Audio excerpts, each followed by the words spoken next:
Your Olympic hero has arrived. It's true, it's true. You're watching Fugitive Red-Eye, and welcome to another episode of Media Opinions. Today we'll be talking about creepypastas and my general opinions on those. So I don't really think creepypastas need an introduction as to what they are. They're internet horror stories, often called things like internet campfire stories, and sometimes they have overlap with things like urban legends and things like that. But the creepypastas of today are very different than the creepypastas of old. But overall, it is a genre that I have enjoyed and still enjoy quite a bit in many ways. I will say my taste tends to go back to the old creepypastas, the ones that were loaded with cliches. You know, hyper-realistic blood and gore and over-the-top edgy stuff, games getting possessed, you know, crazy creatures showing up in the woods, all sorts of fun stuff like that. And they all used a lot of the same music back in the day, video game covers by Mew on YouTube. That's M-Y-U-U. I've used his in my creepypastas as well. But also just sometimes video game soundtracks in general, like a lot of the same songs you'd always hear in those old ones. The thing is, there actually were a lot of great old creepypastas, and there was a lot of shit ones too, but I'll take a old creepypasta any day over like the boring shit we get now, where it's like 30 fucking parts, and it's just kind of a story with like a sarcastic main character and nothing fucking happens for most of it, right? It's just like a one big long story, like things like Lily Madwhip or Tales from the Gas Station, shit I don't really care for. And that's not to say that there's not some old long ones that I like, because I love like Pen Pal and Baraska. My favorite creepypasta of all time is No End House. Gaming creepypastas as a genre can be pretty bad, but there are quite a few that I do like as well, and there is a nostalgia for them.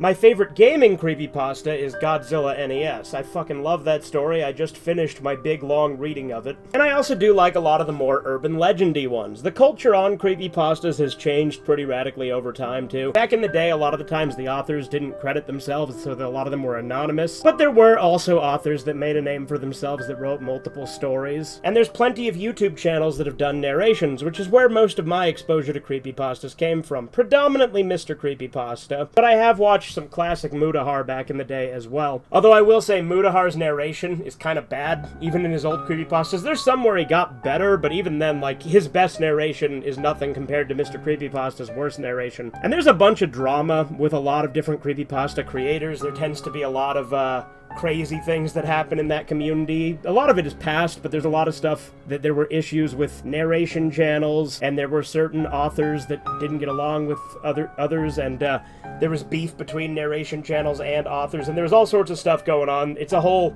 thing with that I never really delved too crazily into, but there is a lot of that. I myself do plan to read some more of the classics on my channel. I have read a few at this point. I read Dumb Angel, which is the sequel to Happy Appy. As far as I know, I'm the only one on YouTube who's done a full reading of that one. And it is kind of funny that a lot of creepypastas that were actually troll pastas were at one point considered some of the best, like Happy Appy, which is an obvious troll pasta. It was considered one of the best and creepiest creepypastas by a lot of people for a long time. Or something like I Hate You, which is well written, but is also like pretty obviously a troll pasta when you look into it. Even the best creepypastas do have some things I criticize about them. Like, I always say Godzilla NES is the best gaming creepypasta, and I stand by that. However, I do think the last chapter is the weakest chapter, and I even think the penultimate chapter isn't particularly great, you know, being Zenith. I think the best chapters are from Pathos through Entropy. Like, right there, that's like the sweet spot where it's really, really good. That's not to say that Exodus is bad or that Earth and Mars is bad, because those chapters are great too. I just think that's like the peak of the story. And Zenith is still good, and I still like the ending, even though I have my problems with it.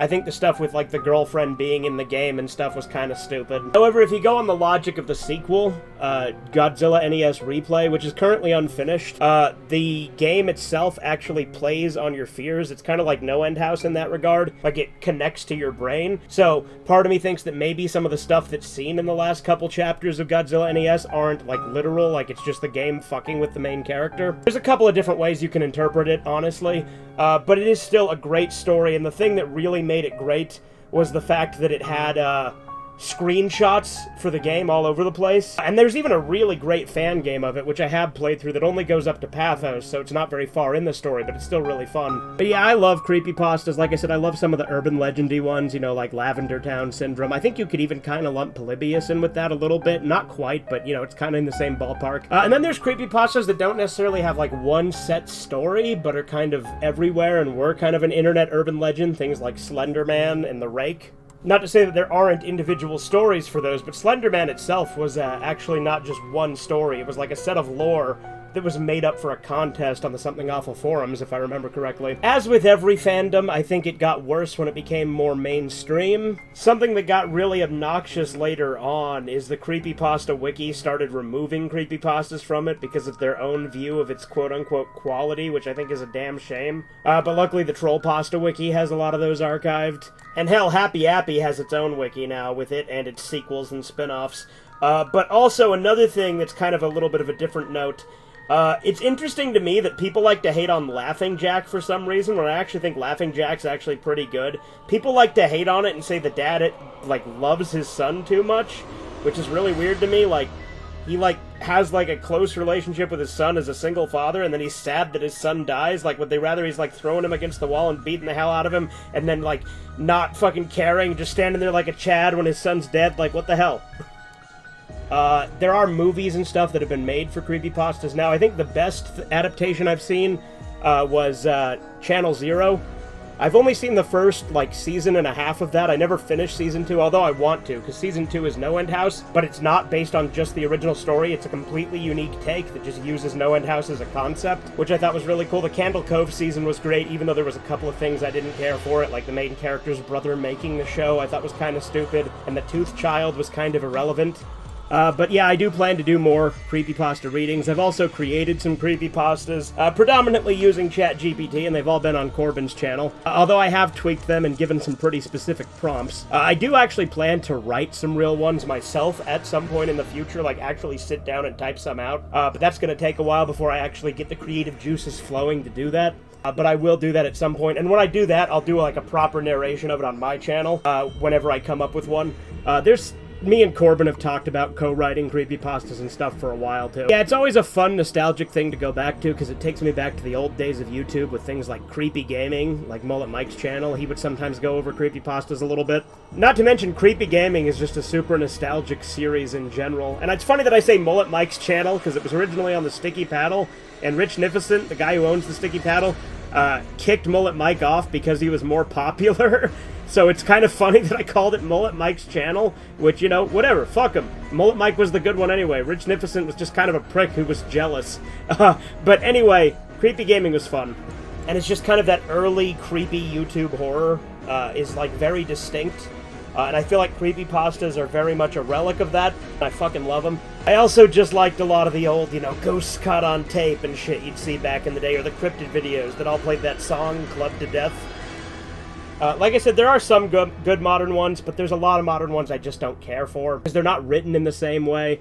And, that's for better and worse. But I do like a lot of the old ones would try to pretend they were, actual blogs written by real people who were going through some horrible experience. And I do think a problem that a lot of creepypastas, even old ones, had, especially old ones in some regards, was that they over-explain things. That's why, even though I love No End House, I hate the sequels. No End House is my favorite creepypasta, but No End House 2 is fucking boring. And even though No End House 3 is unfinished, it's fucking stupid. Because it, tried to explain the way the house worked, and I just hated it. Part of what I loved about No End House was sort of that cosmic horror, fear of the unknown type thing it had going for it. I do also plan to do a top 10 creepypastas at some point, but nevertheless, I love creepypastas. They're a fun, creepy little urban legend, campfire story, whatever you want to call them type thing. They're fun horror stories that people write. The term actually comes from the term copypasta, where, people would copy and paste, long walls of text that were just kind of spread around as memes. Creepypastas sort of evolved from that, but then the term kind of got broadened to kind of encompass just internet horror in general. There's a lot of, ARGs and stuff now that are basically creepypastas. I'm not the biggest fan of ARGs. There's a few here and there that I like. I do think people sometimes can get, too up in arms about things. This is just going to be, a brief thing, but I watched through all of Urban Spook with Corbin the other day, and I really don't think that's anywhere near as horrible as everyone fucking makes it out to be. Like, yeah, there's, like, graphic, over-the-top, edgy, gratuitous stuff in it, but that just kind of reminded me of, like, old-school creepypastas. My biggest problem with it is, like, it gets kind of repetitive. Like, oh, look, there's a painting with the body. Look, there was a painting. And some of the footage that's supposed to be real footage is exactly the same as the paintings. Like, it looks like a fucking Terry Gilliam animation for most of it. Although the last one I thought actually looked really good. The one where it actually looked kind of like real people, and, like, there was the shootout with the police and stuff. That was actually kind of interesting. So I do think that, like, although I'm not the biggest fan of, like, analog horror and ARGs, there is some charm to some of them. Like, for ARGs, for instance, I fucking love Alan Tutorial. Alan Tutorial's great. Or, like, the Halo 2 I Love Bees marketing campaign was fucking fantastic. And again, there's a few here and there that are good. I've never gotten into things like SCPs and stuff like that. I was kind of mildly interested in Siren Head as a concept when I saw it in a These Myths video a while back. But even then, that didn't really have staying power, and it wasn't, like, super memorable to me. But I do still like some stuff, but I am very picky with ARGs and analog horror. There's not a ton that I love. Like I said, Alan Tutorial's really the only one I can think of that I fucking love. Meat Sleep was kind of interesting. Oh, and again, I Love Bees. I Love Bees was great. But I think you get the point. I've kind of rambled on at this point. I like creepypastas, and I miss the old style of them. Anyway, this has been Fugitive Red Eye. Have a good one. Toodles. Subscribe to Fugitive Red Eye.